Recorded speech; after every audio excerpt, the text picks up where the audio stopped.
ቃልሙድ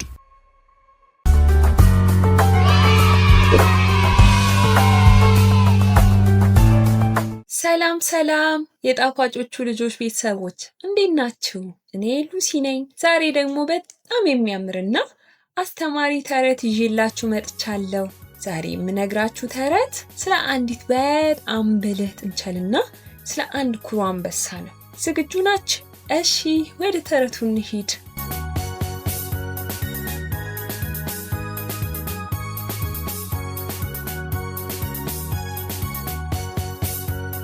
በጣም ሩቅ በሆነ አገር የሚያማምሩ አበቦች በሚያድጉበትና ዛፎች ሁሉ ጊዜ አረንጓዴ በሆኑበት አንድ ትልቅ ጫካ ነበረ።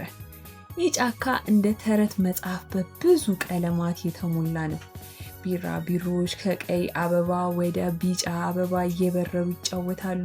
ወፎች ደግሞ ማለዳ ላይ ደስ የሚል ዜማ እያሰሙ እንስሳቱን ሁሉ ከእንቅልፋቸው ይቀሰቅሳሉ። ሰማዩ ሁል ጊዜ ሰማያዊ ነው። ወንዞቹም እንደ ብርጭቆ የጠሩና ቀዝቃዛ ነበሩ። ልጆች እናንተም እንደዚህ ያለ የሚያምር ጫካ አይታችሁ ታውቃላችሁ? በዚህ ውብ ጫካ ውስጥ ብዙ እንስሳት ተከባብረው ይኖራሉ። ዝሆኖች በትልቅ ጆሮአቸው እየተጨባበጡ ይጓዛሉ። ቀጭኔዎችም ከረዣዥም ዛፎች ላይ ጣፋጭ ቅጠሎችን ይበላሉ። ነገር ግን በዚህ ጫካ ውስጥ ዙማ የሚባል አንድ አንበሳ ይኖር ነበረ። ዙማ በጣም ግዙፍና ጠንካራ ቢሆንም በጣም ኩሩና ትዕቢተኛ ነበር። እኔ ከሁሉ በልጣለሁ፣ እኔ የዚህ ጫካ ንጉስ ነኝ እያለ ሌሎችን እንስሳትን ማስቸገር ይወድ ነበር።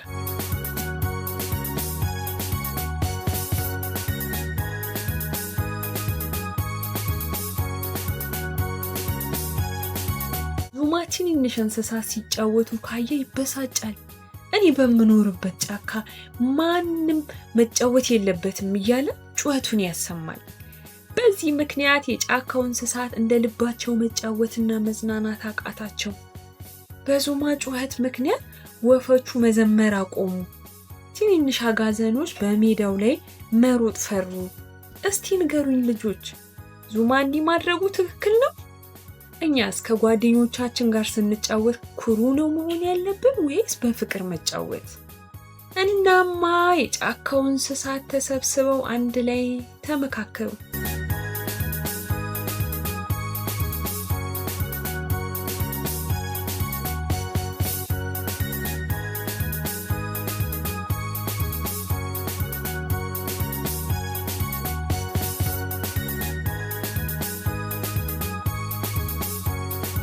ሁላችንም በደስታና በፍቅር መኖር አለብን በማለት ተነጋገሩ። በመጨረሻም አንድ ሐሳብ አቀረቡ።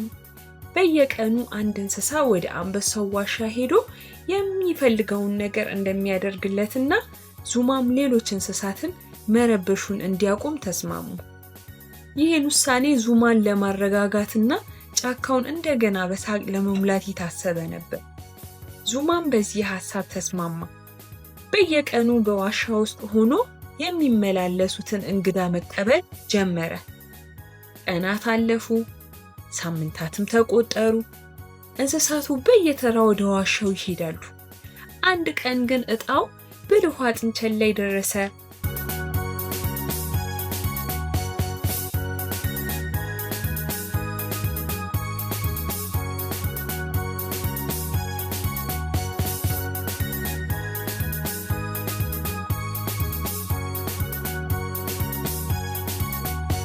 ጥንቸሏም በጣም ትንሽ ብትሆንም በጣም ብልህና ማስተዋል የተሞላባት ነበረች። ልጆች ጥንቸሏ ምን የምታደርግ ይመስላችኋል? ትፈራ ይሆን ወይስ ሌላ ብልሃት ታወጣ ይሆን?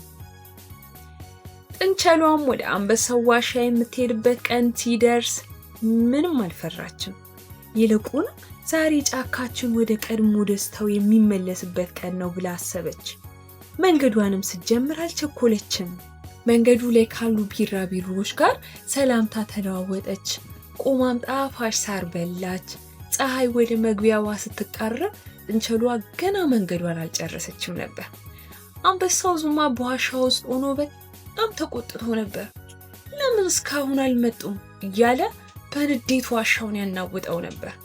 ጥንቸሏ ዋሻው ላይ ስትደርስ ዙማ በቁጣ ለምን አረፈርሽ ብሎ ጮህባት። ጥንቸሏ ግን በጣም በመረጋጋት በትህትና ጥፋቱ የሷ እንዳልሆነ ተረከች።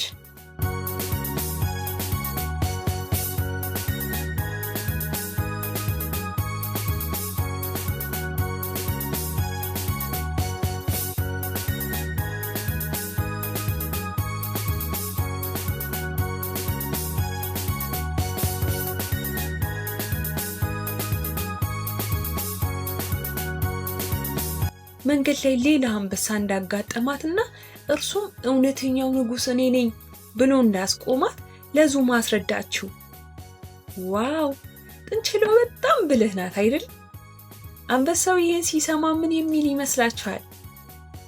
ዙማ ያንን ሌላውን አንበሳ ለማየት በጣም ፈለገ። ጥንቸሏም አንበሳውን እየመራች ወደ ጫካው ዳርቻ ወደሚገኘው አንድ ትልቅና ንጹህ ውሃ ወዳለው ጉድጓድ ወሰደችው። ያ ኩሩ አንበሳ እዚያ ውስጥ ነው ተደብቆ የሚጠብቀው ብላ ነገረችው። ዙማ ወደ ጉድጓዱ አጎንብሶ ተመለከተ። ውሃው ላይ የራሱን ነጸብራቅ አየ። ዙማ በውሃው ላይ ያየው ምስል የራሱ መሆኑን አላወቀም። በውሃው ውስጥ ያለው ሌላኛው አንበሳ እየፎከረበት መሰለው። ዙማ ሲያገሳ ከጉድጓዱ ውስጥ የራሱን ድምፅ ተመልሶ ሲሰማ ዙማም ያንን አንበሳ ለመያዝ ወደ ጉድጓዱ ዘለለ። ጉድጓዱ ጥልቅ ስለነበረ ዙማ ሊወጣ አልቻለም። በገዛ ትዕቢቱና በገዛ ንዴቱ ተሸንፎ እዚያው ቀረ።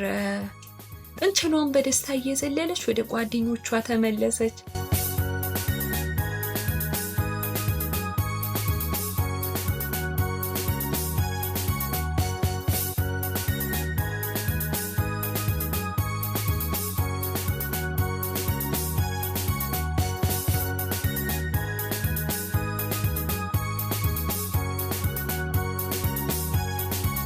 ዙማ ከእንግዲህ እንስሳቱን እንደማይረብሽ የምስራቹን አበሰረች። የጫካውም እንስሳት ሁሉ ተሰብስበው ጨፈሩ፣ ዘፈኑ። ሁሉም እንስሳት ከትንሿ ጥንቸል አንድ ትልቅ ትምህርት ተማሩ። ጉልበት ብቻውን ዋጋ የለው፣ ብልሃትና ማስተዋል ግን ማንኛውንም ችግር ይፈታል የሚለውን እውነት ተረዱ። ልጆችዬ፣ የዛሬው ተረት ይህን ይመስል ነበር። ሁላችሁም እንደ ጥንቸሏ ብልህ እንድትሆኑና ሁልጊዜም ከጓደኞቻችሁ ጋር በፍቅር እንድትኖሩ አደራላችኋለሁ። ታሪኩን ከወደዳችሁ ላይክ ማድረግና ለጓደኞቻችሁ ማጋራት እንዳትረሱ። በሌላ ጊዜ በሌላ ቆንጆ ታሪክ እስክንገናኝ ደህና ሁኑ። ቻው ቻው።